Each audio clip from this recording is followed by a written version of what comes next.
Já, góðir Hamraborgarbúar, hjá mér stendur Össur Geirsson sem stjórnandi skólahljómsveit Kópavogskaupstaðar. Jæja Össur, velkomin í bílageymslur í Hamraborginni. Takk fyrir það. Nú, hvað það sem þú ætlar að spila fyrir okkur? Ég sé það að þú ert ekki með fullskipaða hljómsveit núna. Nei, ég ekki með nema það bil helmingina hljómsveitinni, en fólk í vinnu og í sveit og útlöndum og svona slíkt. Þannig að við ætlum að spila svona það bil þar sem við komum til með að spila á morgun á 17. júní. Það Öxar, Rána og þessir massar og slíkt.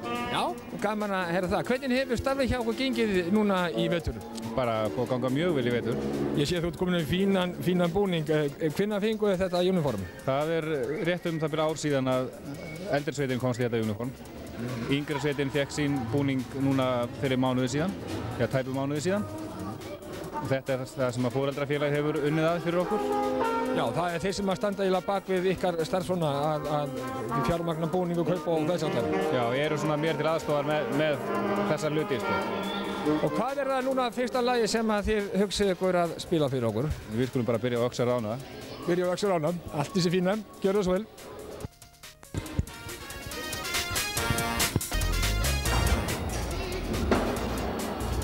Drauma. Og það sérstaklega ánægjulegt þegar draumurinn rætist, eins og sjá má hér á bílageymslunni í dag. Þess vegna langar mig til þess að vitna í orð listmálarans Kjarvals, en hann sagði forðum: lastaðu ekkert, lofaðu fátt, en sé eitthvað fullkomið, segðu það hátt. Ég vil einmitt segja það hátt. Þórir hana ómælda þakkir fyrir að láta drauminn rætast. Draumurinn hefði aldrei orðið að veruleika án Þóris. Hitt veit ég líka að draumurinn hefði heldur ekki orðið að veruleika án dyggrar aðstoðar fjölmargra Hamraborgarbúa og Kópavogsbæjar. Leið og ég þakka Þóri fyrir allt saman, þá ég óskoði okkur öllum til hamingju með áfangann. Takk fyrir.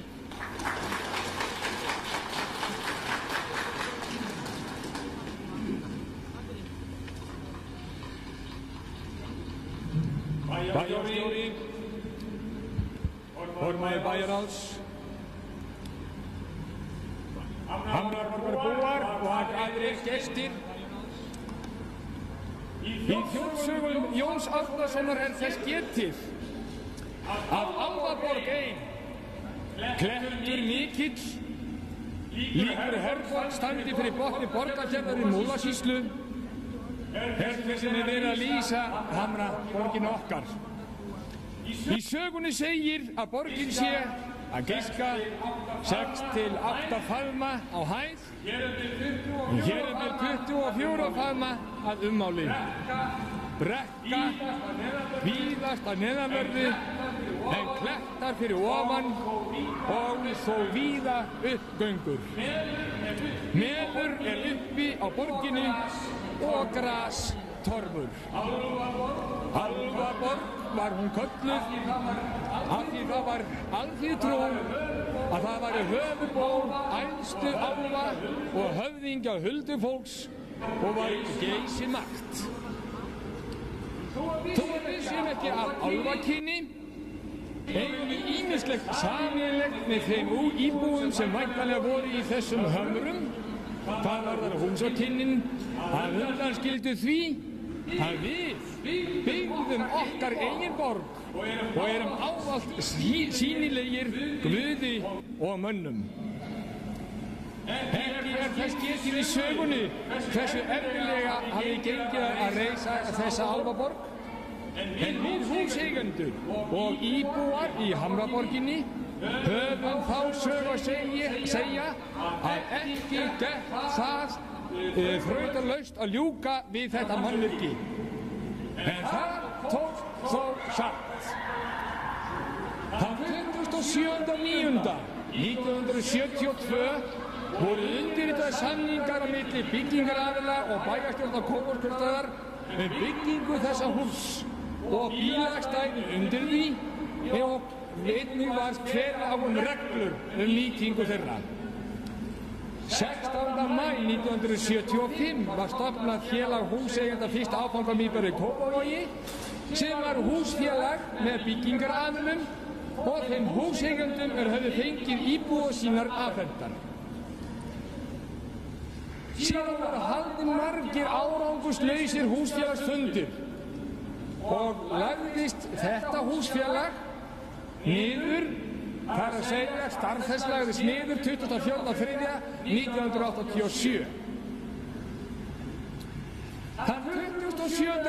september 1992 var haldinn þá almennur undirbúnings stofnfundur Hamraborgarráðsins þar sem markmiðið var að taka yfir starfsemi húsfélagsins og gæta hagsmuna húseigenda í bifreiðageymslunum og víðar samkvæmt gildandi lögum þar Það var einnig verið sett upp öryggis- og eftirlitsmyndavélakerfi alla geymslurnar sem þegar hefur borið umtalsverðan árangur. Hafa ýmis mál verið upplýst með aðstoð þessa kerfis. 11. október 1992 þá var framhaldsaðalfundur eða framhaldsstofnfundur Hamraborgarráðsins haldinn af húseigendum og reglur húsfélagsins samþykktar. Og þann 7. maí 1993 tókust samningar milli Hamraborgarráðsins og Kópavogskaupstaðar viðhaldsframkvæmdir í bílageymslunum og geislagarðinum sem hér uppi við. Ber Kópavogskaupstaður 55% hluta af kostnaðinum og húseigendur 45%. Enda sá Kópavogskaupstaður alla framkvæmdir og eftirlit með þeim. Eiga starfsmenn Kópavogskaupstaðar því hrós og þakkir skilið fyrir þeirra frammistöðu í þessum framkvæmdum og ná þannig fram sanngjörnum sjónarmiðum okkar sem við teljum að hafa verið öllum til framdráttar bæði húseigendum og stjórnvöldum.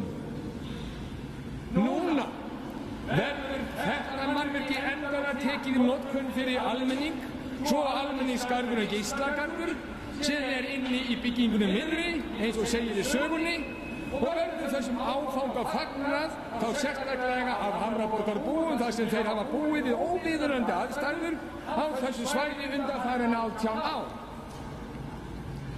Var bílageymslunni hér áður fyrr líkt við Harlem, hið þekkta hverfi í New York þar sem innbrot og skemmtir voru tíðar. En nú þetta liðin tíð. Framkvæmdir hafa staðið yfir síðastliðin 3 ár og nemur heildarfjárhæð framkvæmdanna það vel 115 milljónir króna.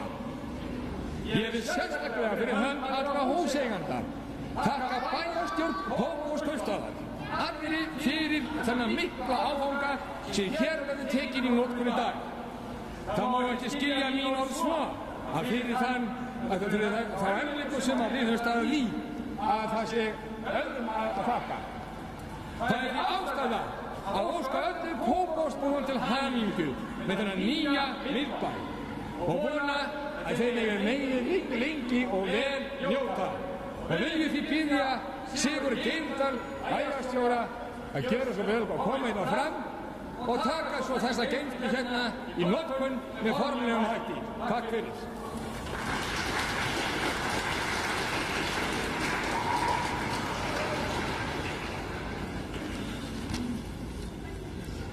Hamraborgarráð, Hamraborgarbúar og aðri góðir gestir. Ég hefja mál mitt á því að óska ykkur til hamingju með daginn og þann langþráða áfanga sem við erum að ná í dag.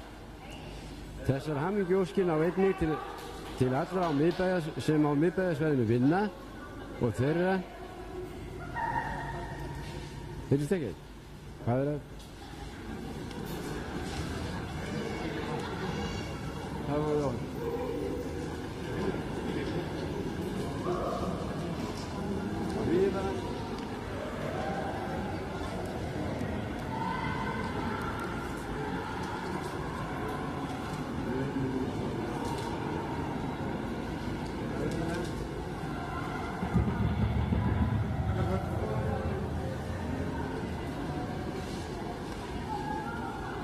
Hamraborgarráð, Hamraborgarbúar og aðri góðir gestir. Ég hefja mál mitt á því að óska ykkur til hamingju með daginn og þann langþráða áfanga sem við erum að ná í dag. Þessar hamingjuóskir ná einnig til allra sem á miðbæjarsvæðinu vinna og þeirra sem hér reka fyrirtæki en ekki síður til allra bæjarbúa sem njóta munu góðs af á einn eða annan hátt. Samningur með þetta mikla verk var undirritaður 7. maí 1993. Á Aðdraganda og undirbúningsvinnu þeirrar undirritunar má í raun kalla fyrsta áfangan og eftir vill þann erfiðasta og vandasamasta, enda ekki að smá verkefni á ferðinni. Stofnun Hamraborgarráðsins, sem eins lögaðila fyrir hönd eiganda, var grundvöllurinn fyrir því að mögulegt væri að gera slíkan samning. Eignarhlutfall og hver átti að borga hvað ætla ég ekki að hafa mörg orð. Sú umræða fór fram við samningsgerðina. En fréttabréfið Hamraborgin metur þetta í 9. tölublaði sem útkom 11. maí 1993 eða skömmu eftir undirritun samninga og þar segir stórum stöfum á forsíðu: samningar tókust, við greiðum 45% í stað 82%. Og einnig segir 18 ára marktröð er lokið. Þið getið því þakka samningamönnum ykkar fyrir mikla og vandaða vinnu og frábæran árangur. Ég til með ekki halla á neitt þó ég nefni sérstaklega Þóri Steingrímsson í því sambandi. Hann var erfiður, en heiðarlegur og ef til vill fyrst og fremst duglegur fyrir ykkar hönd. Af hálfu Kópavogsbæjar eru það sjálfsögðu bæjarfulltrúarnir sem ákvarðanir taka í málum sem þessum og þar ríkti hinn ágætasta samstaða þetta mál og fyrir það vil ég þakka. Það kom svo í hlut Þórarins Hjaltasonar sem framkvæmdastjóra tæknideildar bæjarins að annast aðalvinnuna í sambandi við sjálfa samningsgerðina og hafa yfirumsjón ásamt starfsmönnum sínum við verkinu af hálfu samningsaðila. Ég vil við þetta tækifæri þakka þeim báðum, Þórarni Hjaltasyni og Þóri Steingrímssyni, fyrir þeirra þátt í því að við erum að fagna þessum áfanga í dag. Hér sannarlega miklu verk í lokið og merkum áfanga náð. Og án þess að ég ætli að fara að lýsa því að nokkru marki vil ég aðeins nefna að kostnaður við þetta verk er nú 115 milljónir króna. Þar að fara 78 milljónir í bílastæðin en 37 í geislagarðin. Af þessum 115 milljónum greiði Kópavogsbær 80 milljónir en aðilar af Hamraborgarráðinu 35 milljónir. Geislagarðurinn var endurskipulagður og hannaður að nýju á bæjarskipulagi Kópavogs af Aðalheiði Kristjánsdóttur landsarkitekt. Verkið vann Þakvari HF ásamt undirverktökum sínum, garðyrkjumeisturunum Birni og Guðna SF. Verkið hefur tekið hálft ár og þykir vel heppnað. En eftir vill verðum við að bíða eftir sól og sumri til að sjá það við þær aðstæður þar sem það nýtur sín best. Á bílageymslunum sjálfum hafa farið fram gagngerar endurbætur þar við að ræða 270 bílastæði fyrir 212 íbúðir og fjölmörg þjónustufyrirtæki á svæðinu og viðskiptavini þeirra. Verkfræði þátt verksins annaðist Línuhönnun HF, það er mat á ástandi bílageymslunar, tillögur þær úrbætur sem æskilegar væru og hafði síðan eftirlit með verkinu. Fyrirtæki Heimir HF annaði síðan verklegu hliðina, steypti ný gólf í alla geymsluna, viðgerð á veggjum og lofti, endurnýjun rafmagns og lýsingar og málningu og svo framvegis. Og svo framvegis segi ég af því að ég gleymi eflaust einhverju, en ég var að vona að þessi upptalning næði til þess að öllum væri ljóst að hér er ekkert hálf kák á ferðinni. Hér var farið af stað með því hugafari að gera það sem gera þyrfti og gera það vel. Ég vil færa öllum þeim sem að þessari framkvæmd stóðu bestu þakkir fyrir velunni störf og fyrir gott samstarf. Við skulum hverfa nokkur ár aftur í tíman og minnast þess hvernig þá var hér umhorf. Svo skulum við láta það að baki í eitt skipti fyrir öll, en líta í kringum okkur og vita hvort þið getur ekki orðið sammála mér þegar ég segi hér finnst mér bara virkilega jólalegt. Ágætu Hamraborgarbúar, til hamingju með daginn.